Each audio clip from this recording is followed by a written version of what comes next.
Okay. Think I'm live?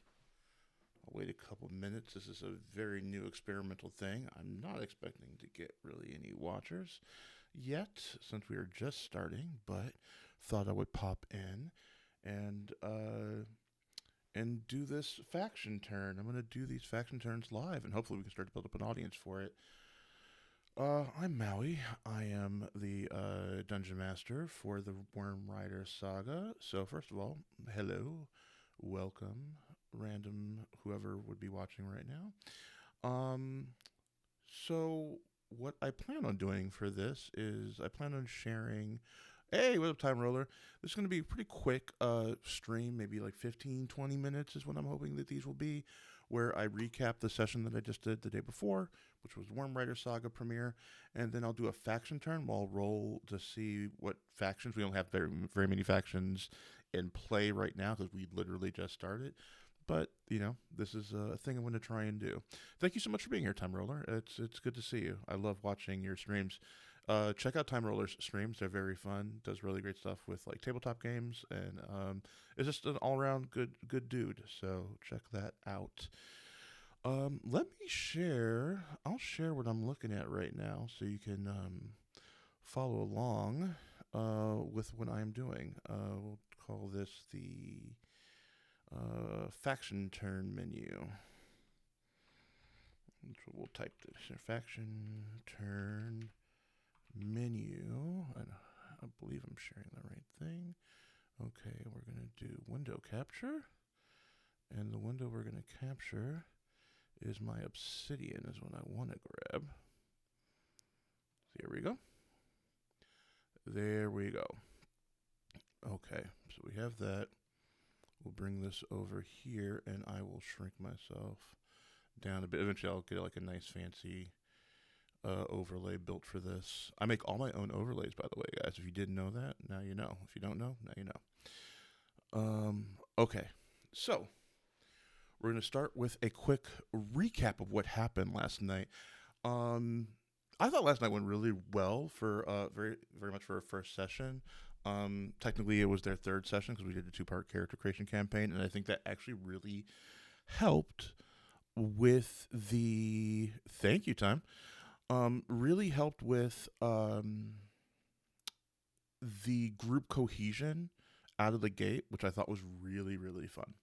So, what happened yesterday? Well, we started off with this prelude with these strange portents in Urbis Opus, which is a city-state independent from Averine that is all library. And they're just dedicated to the collection of knowledge and finding out everything they can about history and unknown tales so that they can better inform the present and the future. So we had these strange portents. We open with this old man who's walking through this hall of crystals, and he takes these crystals and puts them in this cradle that shows him reports of his archivists in the field. So we hear a story about the Palatea devastation, which was the character creation campaign, which I will eventually be releasing on Patreon, so you can see how they created their characters. After that, we move to our main characters in present day. They are currently part of a group called Tessera Flight, which is the writer's school. And so Tessera Flight is kind of like their unit within. There's 10 flights, and the top 8 flights are participating in a crucible, which is this like war game kind of thing, flight versus flight, to see if they earn the chance to do the choosing day this year. Choosing day is when they have to go get their egg, basically. We are introduced to our main characters. We had Liam, who is Stoatkin and just like the goodest boy. Suavai, a hot-headed half-giant. We have Twyla, kind of a chaos goblin-y fiendkin. We had Zach, a half orc who is in a wheelchair. He has basically the fantasy equivalent of MS. That player, his mother, who sadly passed away, had MS, and my mother also has MS, and so we thought it would be really awesome to have some representation for for people living with MS in this campaign.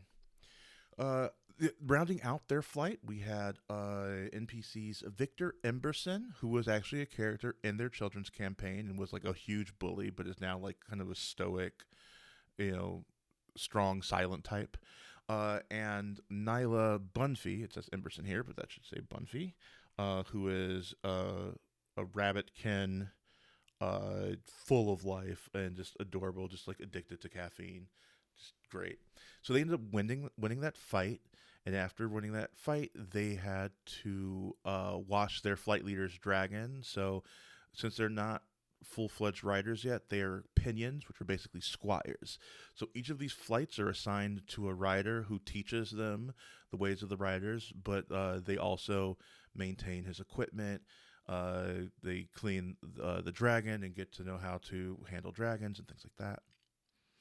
While they're doing that, Suovai remembers her last night on her island. Everybody else is native to Averine except for Suovai, who comes from the Essanoa Islands in the Sundered Sea. And the Sundered Sea is pretty cool. It's it used to be all one continent until the continent was cracked during a war between gods in one of the previous advents, and these remnants of the landmass that used to be there are what comprise the Essanoa Islands, which is where Suovai is from.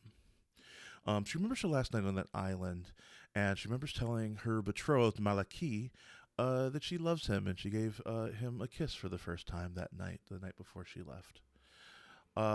Meanwhile, Twyla realizes that there's some sort of spark, that Victor kind of has the hots for Liam, and a little bit of a heated rivalry is emerging between Victor and Liam, which is really adorable. The romance vibes, I was not expecting this, by the way, in this first session. I was not expecting all the romantic vibes, but give the players what they want. More shenanigans occur at dinner. Twyla is trying to ask Victor to go on a double date because she wants to ask out Nyla. And he's like, "Oh, and you can bring Liam or something." He gets super uncomfortable and then ends up getting into an argument with Suovai, and then just yelling, flying off the handle and yelling, and everybody stops in the dining hall. He stands up awkwardly and he says "I'm going to my room," and storms off. It's super cute. Meanwhile, Astra's Red Spark from Pantera Flight is hitting shamelessly on Zoc until she twirls her hair so much that she gets her finger stuck in her hair, which was hilarious. The next day, they get ready to go on their journey.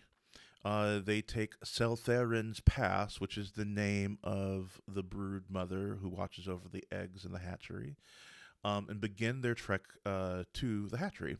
Now, because Seltherin lives there at the hatchery, it is her lair, and she's one of the oldest dragons in Galdoria, and she's a crystal dragon. So all of the terrain and land around her lair has become crystalline. So they make their way to this first obstacle, these razor-sharp crystal brambles that they have to break through. Eventually, they make their way through that, and then they have to go through they have a choice. There's a fork, and they say, "We're not going to the wet way," which was a swampy area that had these bubbles that would pop, and they would have to roll a d6 on. But they didn't go that way. They went the other way. They went the dry route to the Ghostlight Trail. And they're able to get through that pretty nicely. After they do that, they end up in a clearing where they find the remains of one of the flights, a flight by the name of Dio. And the potentials are just body parts are strewn everywhere. They found a couple bodies in the crystal brambles too, and that's kind of where everything got real. They're like, "Oh shit, we can die here." And I remember earlier in the session, before they go, their flight leader, Pax Maxim Creasy, was like, "Okay, remember, this is completely voluntary. No one is forcing you to do this. It is dangerous. You can die on this journey, just so you know." And they've known this, but they've been training for this. So they're like, we know, and we believe we can do this, so we're going to go and do it. So consent, consent, consent. They find a couple creepy crawlies there.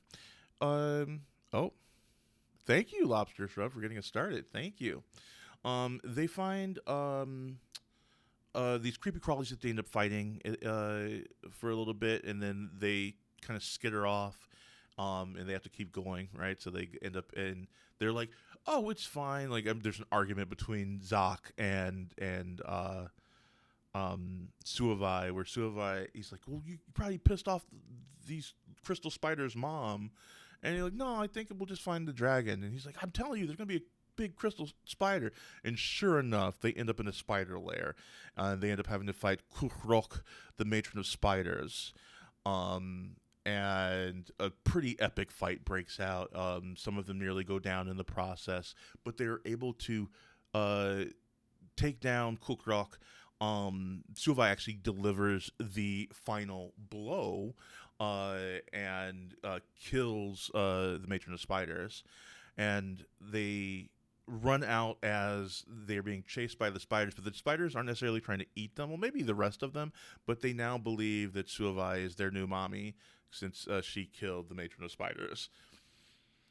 But they are able to escape and get out of there. The spiders won't follow them because they have made it to the Sage of Scales, who holds the record of riders and lets people into the next leg of the journey to the hatchery. She offers them a place to rest for the night. They have a few conversations, and it ends with Victor laying down next to Twyla and saying, "Fine, I'll do the double date thing." And a slow burn romance begins, and that's pretty much it. I thought that was actually a pretty jam packed first session, all things considered, and we had a wonderful cool down afterwards, and had a really great conversation about the things that we liked and the things that we're hoping to see. That's something that I always do with my players, thanks to my friend Jazz, who said, you should do cool downs, and we should say something good about yourself, something good that somebody else did, and a wish for the future. And so I do that in all of my games, and it's just a wonderful way to lift everybody up afterwards. And if somebody felt like they didn't have a great session, then you can say, "Hey, no, you're awesome, man." So that's that. Now we're gonna do the faction turn, which, again, this is the very first one. We just started. There aren't many factions in play, so there's not really too much to do. But we're gonna do a couple here, so we are almost already done with this first faction turn. So, and I'll be building this on the fly while we're talking. So let me share that screen now. So let's get rid of the menu here, and let me share. I'm also listening to music while I'm doing this. Okay. The faction. I get these calls from people all the time asking about help with their car. I have a number very similar to some dude that does car work. So I literally, as I've been talking, just saw a voicemail pop up asking about a windshield for a Tesla 3. I would never work on a Tesla, first of all. I don't work on cars at all, but if I did, I wouldn't work on a Tesla because fuck Elon Musk. There, I said it live. Can't take it back. Okay, so let's get this in here. We're going to do window capture. Yeah, that's right, shots fired. I said what I said. This one, I believe. Yes. Okay, here we go. And let me put me in front of it.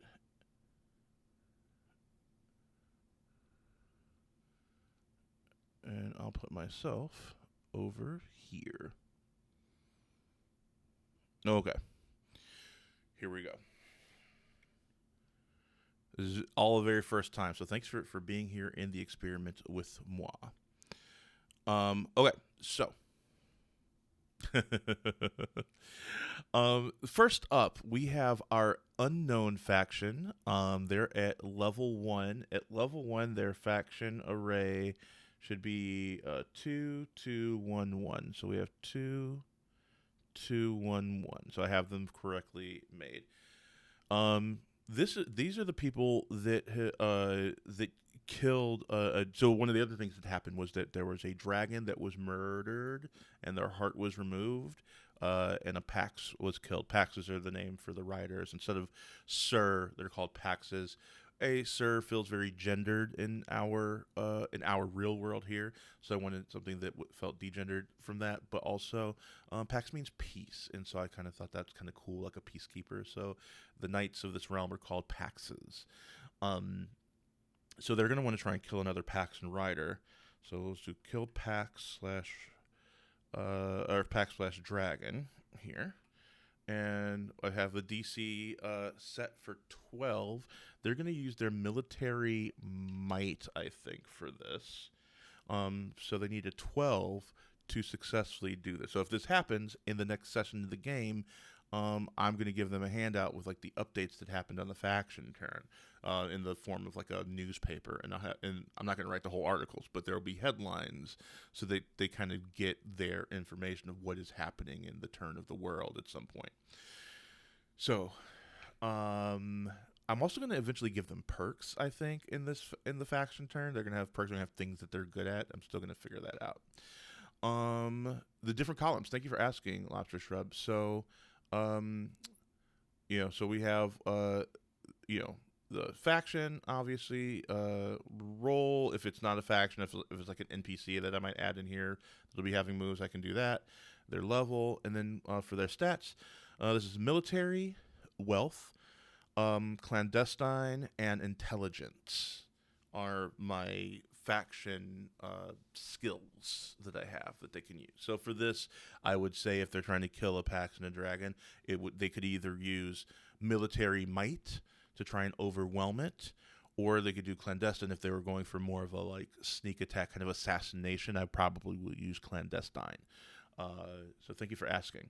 And then the way I level them up, they have 3 quests that they do. If they win 2 out of 3 of their quests that are successful, then they'll gain a level and jump up in ability. So, we're trying to mass some power here, or the ultimate goals of this unknown faction, which we have not revealed yet. And their quest is to kill Pax slash dragon. All right. Let's roll to see what happens. The DC is 12. They have a +2 to this, so they need 10 or higher. That's a 17 on the die for a 19 total. So they have successfully killed another dragon. So that'll be an update after they get done with their journey. So that is a success, and they're on the path to increasing in power as a faction. All right, so let's go to the Dragoons. So they want a peaceable kingdom. So what should their quest be? And I'll take suggestions from the chat here too. What we, I feel like they're probably trying to gain information on who's killing these dragons. Is kind of what I'm thinking. So like searching for information, I think is probably what I would do. But what do you think? You think that's good, chat? Let me know. Let's see. Information on killings. Oh, I should take some notes here too of what just happened. So faction chain makes sense to me. Okay, cool. So unknown faction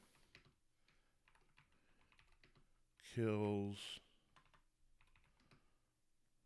Pax. What should this Pax's name be, everybody? Give me a Pax name. And their dragon. And I need a dragon name. So dragon naming conventions are very interesting in Galdoria. So dragons have a monosyllabic language. And so when they're born, their name is 1 syllable long. But as they age and they experience more things, they get to add more syllables to their name. So They're usually separated by an apostrophe. So it's like, so self-farin is self-farin with an apostrophe between each of those syllables. So for this Jarvasin, I would say Jarvasin. So I like that. So we're going to use that. So we're going to go va, and then sin. I'm gonna use that for the dragon name because that kind of fits perfectly with dragon names in my world. And then what about the packs? I don't know if I'm assuming you'd chosen that for the packs, but I'm gonna use that for the dragon because I like that. And Brunick is the Pax's name. Lovely. Okay, so unknown faction kills Pax Brunick and their dragon Jarfasin. Lombardic Order of Dragoons want to gain information on this rash of killings. This is so there's another kingdom called Obelux that they've been in a generational war with that they're currently not at war with. The last war just ended, like maybe a year or two ago. So we're just kind of getting into another turn of peacetime, and they're talking about signing this like legendary, like historic peace treaty armistice thing that will hopefully stop these generational wars. So when that kingdom was the one that was responsible for a lot of the dragon killings back in the day, having a rash of dragon killings now could really destroy this. And Obelux is not claiming that they have done this. So the information for the killings is a really good thing to find out. Okay, so this has been done very... I think that we're going to say that this is going to be a contested roll to see if they can gain information. So I'm not actually going to set a difficulty for this. So they're going to roll intelligence against the unknown faction's clandestine. We are going to do red for the unknown faction, and we're going to do purple for the Lombardic Order of Dragoons and see who gets it. So if red is higher, they get it. Unknown faction. Yeah, okay. And the red rolled a natural 20, so they do not know. The purple rolled a 10 on the die, and there's a natural 20 on the die for the unknown faction. I can actually show you. Hey, check that out. Unfortunate. Get wrecked, do-gooders. I love failure. Okay, so success? No. And if they fail 2 out of 3 of those, I'm actually going to bring them down a level. So they're going to go. They actually probably would be at like a 3 right now. And I'll bring them down level, and so we can see how like the ebb and flow of power is in this kingdom after time. Okay, is there anybody else on this list? So Urbis Opus is probably also in a gather intelligence mode. So, and at the end of that session, that old man who was actually one of the great worms, one of the oldest dragons in the world, and one of the oldest beings in the world, was saying that there's information missing, and he's not sure what's going on. So there is information missing, but does he know that it is missing purposefully from his library? I think that would tip him off if he could figure that out, that something was there that is no longer there. So I think for him, we are going to say find the exploit. Okay. And he's going to be using intelligence, I think, for this. So we're going to say this is a DC of DC. They went to really big lengths to hide this, so I'm going to give him a kind of a tougher DC. I'm going to say 15 is going to be the DC for this. So okay. That is 11 on the die, only +2 intelligence, so he does not find that out. So he cannot start working on that yet. So unfortunately, he failed that. And I think those are the... Well, okay, there's one more thing I will roll, because I have Curia Regis on here. The Curia Regis is the advisory council to the king, like the small council in Game of Thrones. for example. And I think they are probably trying to progress peace talks with Obelix. And I am going to give them a DC of, we're going to say, DC is going to be 13 on this one. And I need to give them some stat lines here. Curia Regis is all about intelligence. So I'm actually going to give them... I'm going to give them a 3 in this. I'm going to really, like, load them up on that. And Clandestine, I think they probably have a 2 in that. No, they have a 1 in that. And a 2 in this. And they, the Curia Regis doesn't have a military necessarily. They order a military round, but the Curia Regis itself does not. So, here we go. We are progressing peace talks. DC is 13. They have a +3. Okay. Peace talks are beginning to stall out a little bit because they failed that. So now I think we have like a bit of a picture that we can paint. So let's write this out. So this is good information to give our players for the next turn. One of our players is actually watching now. That's Lobster Shrub in the chat. So we know that the Unknown Faction killed Pax Brunic and their dragon Jarfasen. We know that the Limbonic Order has failed to find any evidence on these killings. We know that the Curia Regis has stalled in the ongoing peace talks with Obelix. And we know that Urbis Opus has failed to find any information on who is responsible for the missing crystals. And I think as a result of that, so because now as a DM, as the person that's kind of controlling the, hi Melissa, I love you, as the person who is kind of like creating the sandbox for the players here, one of the things I can say here's a little hook that I can make out of this. Let me bring back the faction turn menu and move myself over here. One of the things I'm going to say is that since the peace talks are kind of stalling out with Obelix, that the Curia Regis has invited the Obelixian leadership to the King's Will, which is something that's going to be happening shortly after the choosing. So now we are creating a world that is moving without the players. Like, the players are affecting things in their little corner of the world, but the rest of the world is moving at the same time, and this is really why I wanted to do this. We can also say that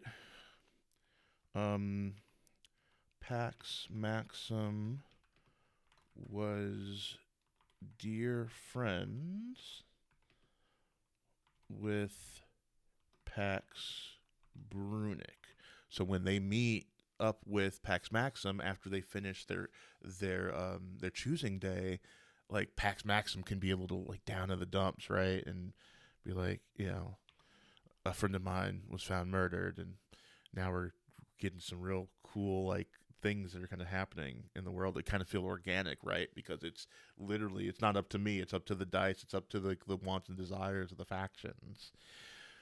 Let's see. The Order is in a heightened state of alert. Okay. Boom. There. Um, Urbis Opus. Jen is recruiting new members because he is not sure who he can trust in his circle. Okay, there we go. And that's it. We have finished our first faction turn. It's going to get more and more robust. I'm still kind of working on the like base form of like the faction stats and things like that. So this is very nascent, but I think by next week I'll have it flowered out even more. Do you like this idea? I'd love feedback on it. Did you like that? This didn't take too long. You get a very quick recap of the session. So if you miss a session, you can get a quick recap from the person who is running the campaign, and then you get to experience the faction turn and see what's happening in the rest of the world. I'm trying to do it in a way that like my players can even tune in and watch, because this is information that I'm going to give them later. If there's something that's going to happen that they're not going to see or they're not allowed to see, then I might roll that behind the screen here and be like, there's something I'm rolling that's really big, but I'm not going to say. So yeah, I love feedback. Did you think that this was a fun way to get a quick recap? And did you think that the mechanic of like rolling for the things happening around the world, did you find that compelling? Let me know. That's about it. Oh, hi, Audrey. Thank you so much for being here. Unfortunately, you just missed the thing. Oh, awesome. Thank you. So we got from Fly Maria. I really appreciate the recap since I had to leave before the last combat.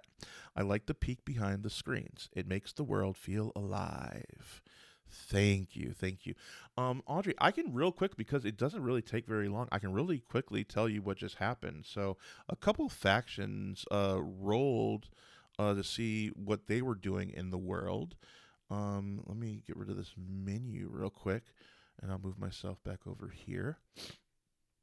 So, what we found out is that this unknown faction, whoever's responsible for the killing of these dragons, killed another Pax and their dragon. The Pax's name is Pax Brunic, and the dragon was Jarvasin. And so then we decided that Pax Maxim, your flight leader, was dear friends with Pax Brunic. So that the next time you meet Pax Maxim, he'll be a little down in the dumps, We also found out that the Lambonic Order of Dragoons have been looking for information on who is behind these killings. So I did a contested roll between the Dragoons and the Unknown Faction. The Unknown Faction rolled a nat 20. The dice were telling a story. They don't want it revealed yet. So they failed that. And the Lambonic Order has failed to find any evidence on these killings, which has made the Order reach a heightened state of alert. The Curia Regis failed in progressing peace talks with Obelux, and so to try and fix that, the Curia Regis has invited the Obeluxian leadership to the King's Will, which is an event that will come up shortly after the choosing. And then finally, Urbis Opus failed to find any information on who is responsible for the missing crystals, the reason that Jin was freaking out at the end of the session. So Jin is now going to be recruiting new members because he is not sure who he can trust in his circle. And that was the faction turn. So yeah. So there you go. Thank you all so much for tuning in. This was a lot of fun. I enjoyed this, I think, even more than I thought I would. I was worried because I didn't have anyone to bounce off of that that I wasn't going to be able to do this. It's like I'm not going to know what to talk about. But once you kind of get into the mode, and since I'm rolling dice, I think I just naturally started going into DM mode. So I'm already starting to okay, so this happens, so blah, blah, blah, blah, blah. And that was really fun. I think I understand solo play now. Don't knock it till you try it, I suppose. So there you go. We'll see who else ends up on this faction list. And I'll see you again next Tuesday. Thanks for turning in to the Faction Turn. Bye, everybody.